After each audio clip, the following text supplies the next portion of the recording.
first big tip is, when you're presenting, it's not about you. And this is kind of a surprise to a lot of people. It's about the audience that you're pitching to.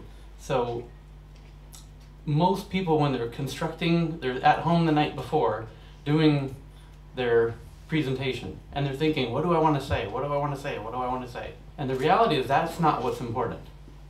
What's important is, what are they going to hear? What are they going to remember? What are they going to feel? That's what's important. At the end of your presentation, you want the audience to say, I'm in.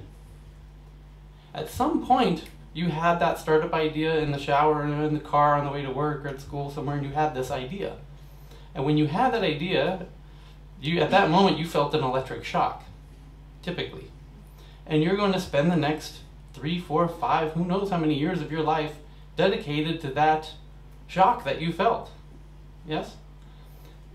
I would argue that your goal is to transfer that electric shock that you felt at that moment to somebody else.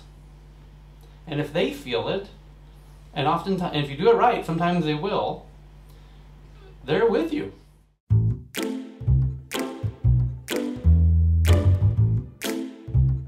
The audience gives you about a minute.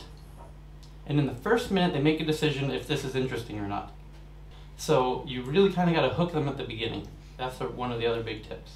So what we do is we create a story with characters. Because your brain, from the time you were born, is made to remember stories with characters with drama. So if you come out and you say, this is John. John doesn't know it yet, but he's going to find out later today he has cancer. You are hooked right there. You don't know it yet, but you have no choice but to listen to the rest of my presentation.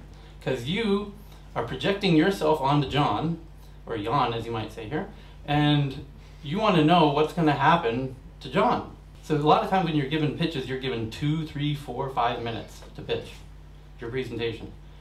This is the best way you can hook them in 10 seconds. You're going to have this character, the drama. Luckily for the character just learned about this product. So crude way, right? Let's do crude way, yeah? Here's John. John needs to get a job desperately for whatever reason.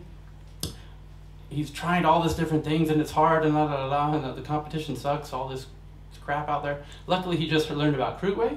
So now he clicks Facebook Connect, enters into school, he's done. Almost instantly he sees 50 jobs, right, that are perfectly suited and tailored to him based on the schools he went to and the stuff he does. Is it not exactly that? Yep. Does that not give you a little bit of a wow? I mean, if I visually showed it, like he just goes in, 2 clicks, he's done, and he gets back all these jobs that are perfectly tailored to him, and not only to him, but the school and the classes he took. That's true way, right? But there's more. It's also, not only does John love it, Susie at the company loves it, because Susie loves it because of all these other reasons, right? Similar story. It's a win-win. That's that wow. We have to maximize the wow of they put in very little and they got a lot back. At that moment, right when we show what they get back, that's your opportunity for the wow moment.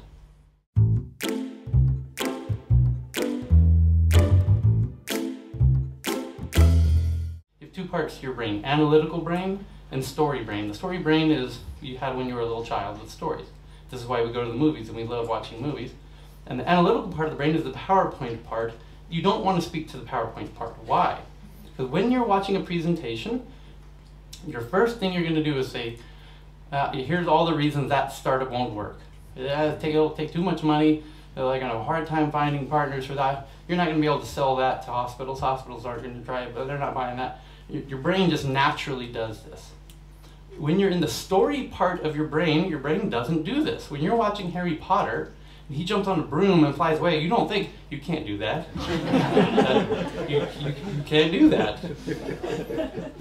The story part of the brain is just very accepting of, oh, you know, he just jumped on a broom and he just flew away like it's nothing. So that's really the power of the story part. The visual part of the brain is very emotional, and that's kind of the whole point of this whole methodology. So if that seems really interesting to you, this part of what we'll be doing like in the Bonnier Accelerator is like we go into it all day. it's a whole day thing, and we go into working on the whole presentation start to finish, and make it awesome like we did with Crew and whatever. So.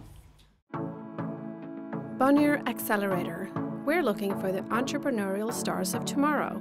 Apply with a video pitch of your business idea between March 4 and May 2nd at bonnieraccelerator.com.